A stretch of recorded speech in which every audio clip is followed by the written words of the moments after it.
እግዚአብሔርን የእውነት የምትወጁ ይመስልሻል? እግዚአብሔርን የምር ከሚወዱ ሰዎች ቀንታችሁ አታውቁም? በጣም በሚወዱ ሰዎች ማለት ነው። ብዙ ጊዜ ጸሎታችንም ጾማችንም አገልግሎታችንም የግድ መሆን ስላለበት የምናደርገው ሰው ስለሚጾም እንጾማለን፣ ጾም ስለሆነ እንጾማለን፣ ጸሎት መድረግ ስላለበት እናደርጋለን። የምር እግዚአብሔር ናፍቆን እግዚአብሔር ማውራት አምሮን ጸሎት አድርገን እናውቃለን? ድሮ ልጆች እያለን ከትምህርት ቤት ስንመጣ ቤት ውስጥ ስንገባ እናታችን ስትኖርና ሳትኖር ልዩነቱ ይለያያል አይደል? ስሜቱ በጣም ይለያያል። ቤት ውስጥ ልክ እናት ስትኖር ደስ የሚል ስሜት ምንም ባታደርግልን መክሰስ ባያስፈልገንም እንኳን ባዶ ቤት ከመግባት እናታችን ያለችበት ቤት መግባት ደስ ይላል። ልክ ያ ስሜት እንደሚናፍቀን ልክ እናታችን ለማየት እንደምንጓጓ እግዚአብሔርን ለማናገር እንጓጓለን። የምንወደውን ሰው ለማናገር ከምንወደው ሰው ጋር ለማውራት እንደምናፍቅ እግዚአብሔርን ለማናገር እናፍቃለን።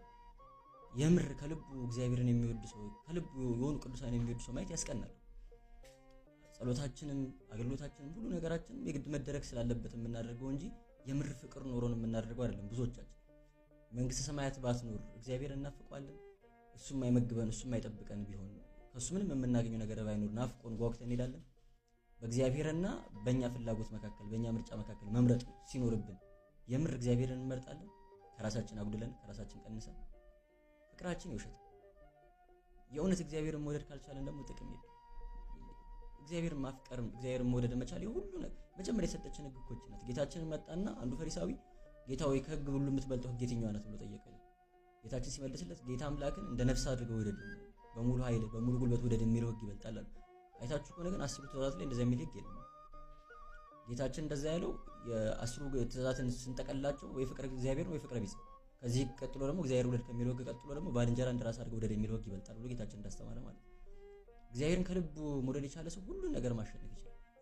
ለእግዚአብሔር ያለው ፍቅር እውነተኛ ጀንዊን የሆነ ሰው የሆነ ነጠላ ምን ለብሶ ሰው እንዲያየን ካልሆነ ምን ዘምረው ከበሮ ምን መተው ሰዎች እንዲያዩን ካልሆነ ከበሮ ይዘን ምን ሽከረከሩ ለምንድን ነው? እግዚአብሔር ደስ እንዲለው በጣም የሚያምር ልብስ ለብሰን ቤተክርስቲያን የሚለው እግዚአብሔር ደስ እንዲለው በእኛ ልብስ ደስ እንዲሰኝ ነው አይደለም? ሰዎች እንዲያዩ ሁሉን ትተን ግን እግዚአብሔር ብቻ እንዲወደን እግዚአብሔር ብቻ እንዲያየን ማድረግ ከቻለን ያ እውነተኛ ክርስትና እና ፍቅሩ እንዲያድርብን መጸለይ እንልመድ። እስቲ እንሳል። ጌታው በቃ ልውደድ፣ አንተ እያመመህ እንደወደድከኝ እያመመኝ ደግሞ ልውደድ።